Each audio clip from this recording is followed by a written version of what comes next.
உங்களுக்கு தெரியுமா? குருக்ஷேத்திர போரின் முதல் நாளே பாண்டவர்கள் பெரும் இழப்புகளை சந்தித்தார்கள். போர் தொடங்கும் முன் அர்ஜுனன் தனது சொந்த உறவினர்களையும் ஆசான்களையும் எதிர்த்து போராட வேண்டிய நிலை வந்ததால் மனமுடைந்தார். தனது வில்லை கீழே விட்டு கிருஷ்ணரிடம் சொன்னார், நான் என் குடும்பத்தாரை கொல்ல முடியாது.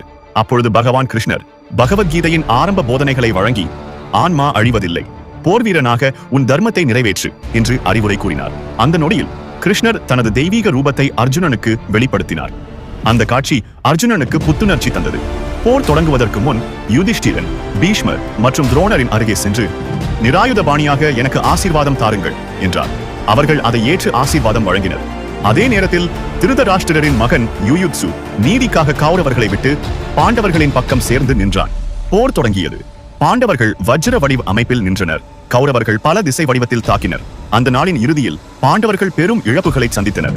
விராடனின் மகன்கள் உத்தரர் மற்றும் ஸ்வேதர் வீரச்சாவை அடைந்தனர்.